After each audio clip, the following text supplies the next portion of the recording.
Bonjour à tous, ici Lisa Dufaux sur les ondes françaises de Radio Taïwan International.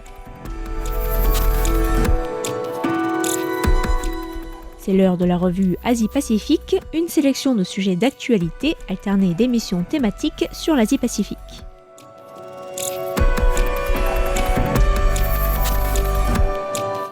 Bonjour à tous et bienvenue dans la revue Asie-Pacifique de cette semaine. Dans la revue de presse de ce mardi 2 juin, je vous propose de revenir tout d'abord sur la rencontre du Quad qui a eu lieu la semaine dernière dans la capitale indienne, pour ensuite nous rendre au Japon pour revenir sur l'adoption au Parlement d'une loi qui instaure la création d'un bureau national du renseignement, une réforme importante promue par la première ministre Sanae Takaichi qui ne compte pas en rester là. Nous irons ensuite au Cambodge où l'ex-premier ministre Hun Sen a annoncé une grâce présidentielle pour un des principaux chefs de l'opposition, Kem Sokha, condamné en 2023 à 27 ans de prison. Et nous finirons ce petit tour de l'Asie-Pacifique en Corée du Sud où nous reviendrons sur le récent scandale qui a touché l'entreprise Starbucks implantée dans le pays. Les États membres du Quad, qui comprend l'Inde, l'Australie, le Japon et les États-Unis, se sont réunis mardi dernier dans la capitale indienne. Le ministre des Affaires extérieures de l'Inde, Subrahmanyam Jaishankar, le ministre des Affaires étrangères japonais Toshimitsu Motegi, la ministre des Affaires étrangères australienne Penny Wong et le secrétaire d'État américain Marco Rubio ont discuté sécurité maritime, infrastructures portuaires ou encore énergie, annonçant des nouvelles initiatives de coopération. Marco Rubio a annoncé une initiative de surveillance maritime indo-pacifique visant à intégrer les capacités de surveillance des 4 pays et à renforcer le partage d'informations en temps réel dans la région.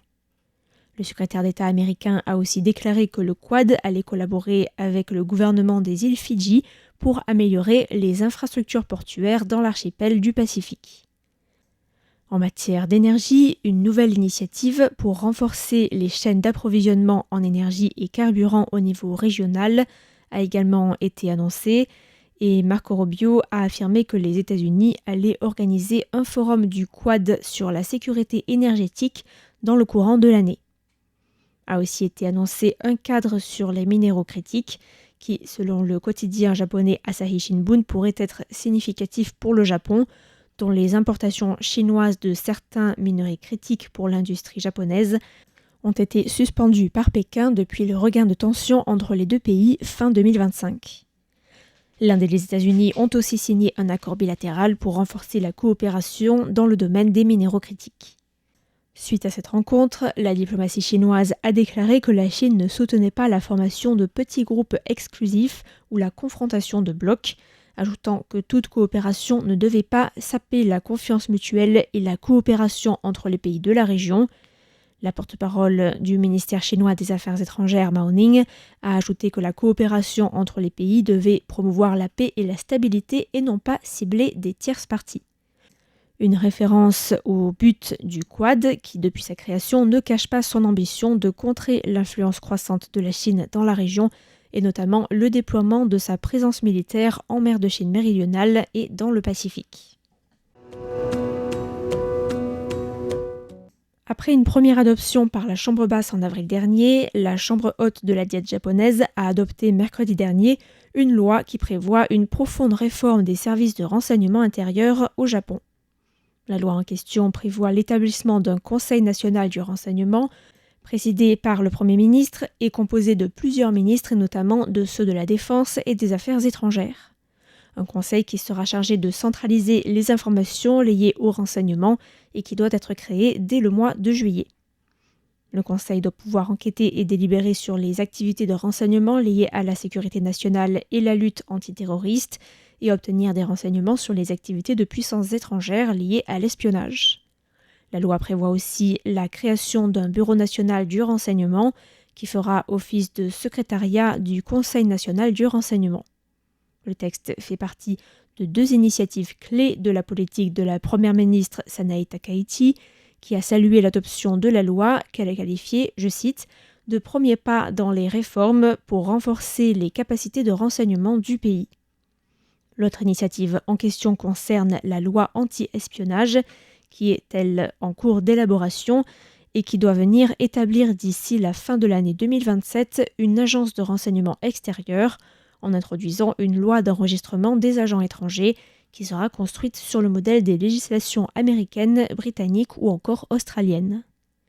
Notons qu'il existe actuellement au Japon un bureau des renseignements et de la recherche, généralement présidé par des cadres de l'agence de la police nationale. La loi adoptée la semaine dernière ne fait toutefois pas l'unanimité dans le pays et est notamment accusée d'insuffisance au niveau de son mécanisme de supervision et de droit de regard du Parlement. Le principal opposant politique cambodgien, Kem Sokha, âgé de 72 ans, a été partiellement gracié et libéré de prison mardi dernier. Kem Sokha avait été arrêté en 2017 et condamné en 2023 à une peine de 27 ans de prison pour trahison et complot visant à renverser le gouvernement de l'époque de Hun Sen et était jusqu'ici en détention surveillée dans la capitale cambodgienne, Phnom Penh. C'est Hun Sen, ex-premier ministre qui a dirigé le pays pendant 28 ans avant de céder sa place à son fils Hun Manet en 2023, qui a annoncé la grâce royale sur les réseaux sociaux. Hun Sen, qui est aujourd'hui président du Sénat cambodgien et qui garde un rôle politique majeur dans le pays. Ce dernier exerce notamment les fonctions de chef de l'État en l'absence du roi Norodom Sihamoni, traité en Chine pour un cancer. C'est donc un décret royal signé de sa main qu'il a publié avec cette annonce sur les réseaux sociaux. Mais Kem Sokha reste privé de ses droits politiques et notamment du droit de vote. Il s'est contenté de dire qu'il allait prendre la robe de moine pendant quelque temps, ce qui est assez courant au Cambodge, et de rendre visite à sa mère malade peu après sa sortie de prison. Il lui est également interdit de quitter le territoire pendant une période de 5 ans.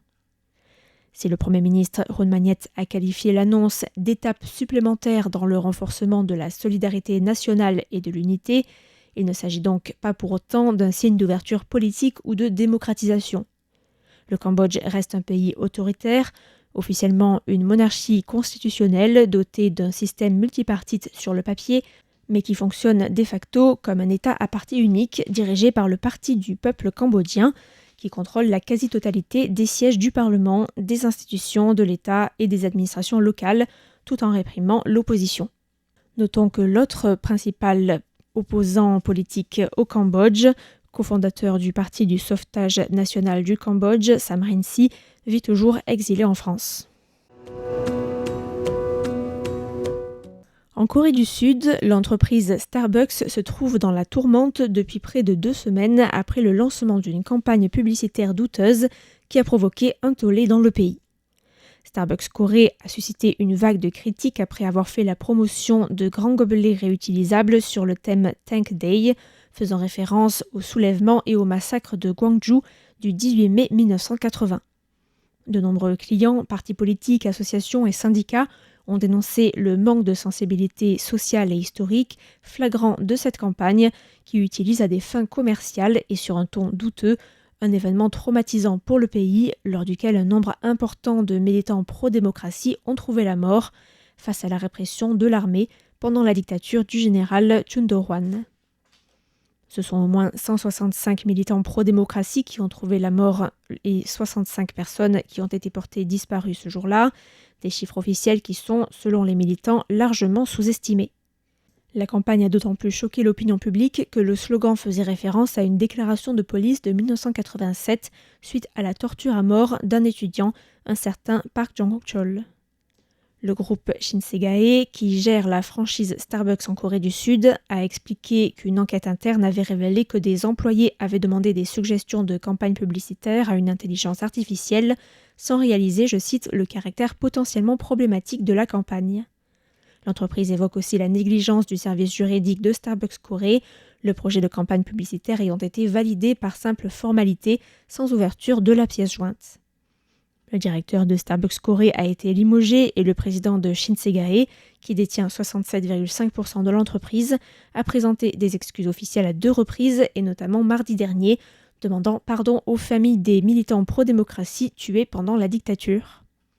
Plusieurs ministères et syndicats ont annoncé des boycotts et notamment le ministère de la Défense sud-coréen qui a suspendu un projet de partenariat avec Starbucks. Le président de la République, Lee Jae-myung, lui-même a réagi au scandale, dénonçant sur X un comportement, je cite, inhumain et honteux par des profiteurs qui bafouent les valeurs sud-coréennes de communauté, des droits humains et de démocratie. L'entreprise Starbucks Corée enregistre quant à elle une forte baisse des ventes et de la fréquentation de ses boutiques depuis le scandale. C'était la revue Asie-Pacifique de cette semaine, présentée par Lisa Dufaux pour Radio Taïwan International.